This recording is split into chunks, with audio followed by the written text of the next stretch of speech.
This was my first attempt at using a natural colorant, and I made purple using Alkanet root powder. Just listen to it, it's kind of fun to hear. I steeped my olive oil in the Alkanet root powder for 4 weeks and then used that in my recipe as my oil. So you can see I just poured the lye water solution into my oils, and that included the olive oil that had Alkanet root powder in it.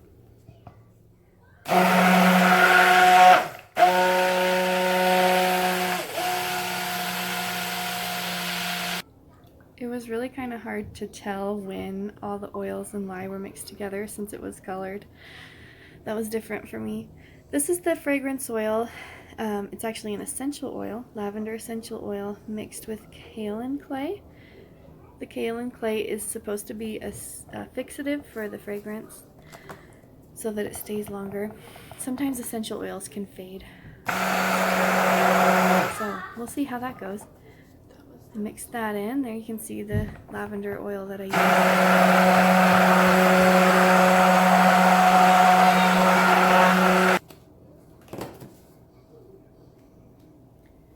Now the base is done. I wanted that dark purple on the bottom layer.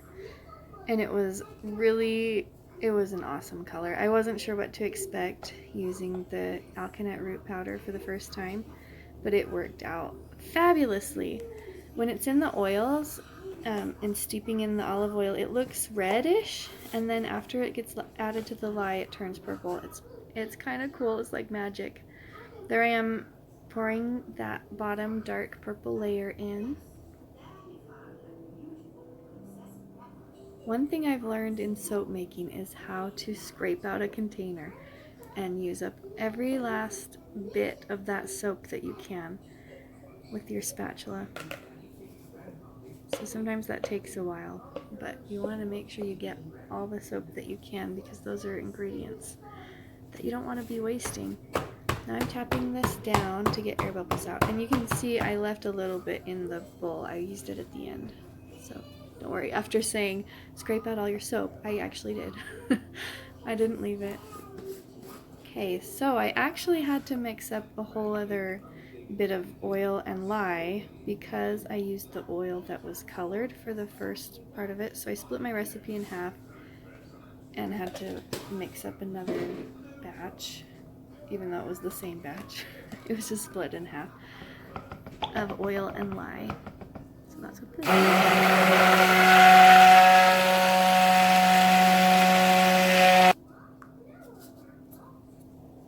Next, I added titanium dioxide for my white layer.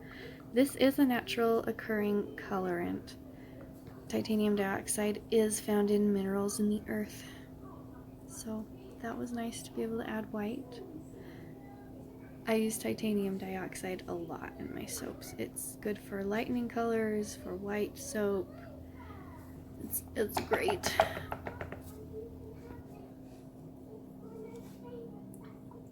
Then I added the second half of my essential oil kaolin clay mix.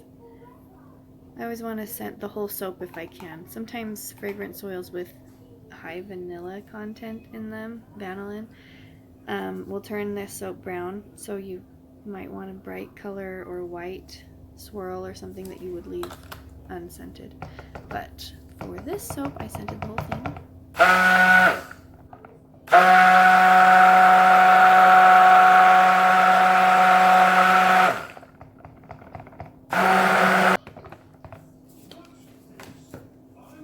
And there's that pretty white that I put on the top layer.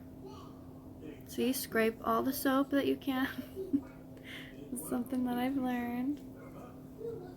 If you have a little purple on your spatula, like I do here, it really doesn't matter. The white will overpower it, and it's totally fine. So you don't always have to worry about contamination of colors, unless you had maybe a dark black or something that you knew would stand out. And surprisingly, the dark purple, it doesn't matter. There, I tapped that down and got the air bubbles out and got all the rest of that out that I could. And then I wanted to try doing a spoon swirl. With a spoon swirl, you take a spoon and you just do this technique here that you see, swirling it around and around in a circle. This soap had set up more than I had wanted it to, so I wasn't sure if it would work. And so I was pretty aggressive with this spoon swirl. You can see that I'm going to do it again. So I went through that first pass and then I did it again, and I think that was a good call because I'm really not sure if it would have showed up as well if I'd done one pass. But you can see the purple's showing through and it looks amazing. Ah, I love it. I was so happy with this color. Now, since I just did all that swirling in there, there's probably air pockets that I would want to be sealed up. So I tapped it down again. There was so much tapping with this soap, and I cut out a lot of it so you wouldn't have to watch that forever. Oh, there I am, scraping out the last of the white. Just get all of that out, and then you can see I'm going to add the rest of the purple on there as well. Oh, more tapping first. There was so much tapping. Really, I didn't want air pockets in there. When soap has set up more, it doesn't settle as easily. If you have a really liquid soap, you don't have to worry as much about air pockets, but this was getting hard fast, so I was worried about that. Here's that last bit of dark purple getting scraped out. I'm trying to use every last bit of it. Next time, if I make this again, I think I will save less of it. You don't need much of a dark color, it goes a long way. But it ended up great. The soap was so set up at this point that it took me a long time to figure out how I wanted this part to be, and I played with the soap a lot. But what I ended up with was kind of a valley down the center and pulling the soap up on the sides, and it ended up really nice. Just took some playing around with. Before soap gets really hard, you have a bit of time to play with it.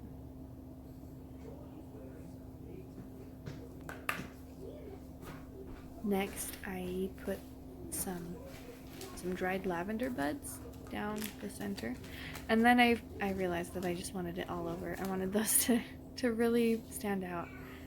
When you add botanicals on the top of your soap, you have to add a lot of them because you know that a lot of them will fall off.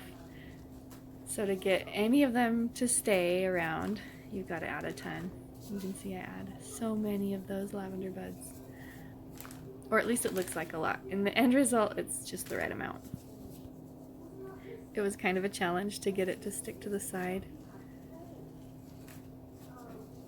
I'm like, no, more. Let's put more on. Even here I turned it so I could get it on the side better. There it is. Lavender buds all over, so gorgeous. You can hear my kids watching TV in the background. Yippee! We'll pretend it's for the soap. They're excited too.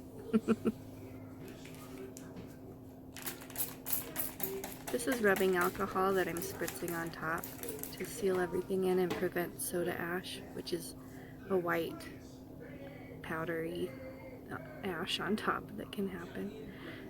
There it is, all natural lavender essential oil soap made with Alkanet root powder. I was super happy with it and proud.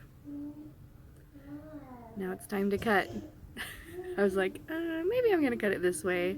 I didn't want the lavender buds to drag through and make little lines when I cut it. So I turned it on its side, and let's see what it looks like in the inside.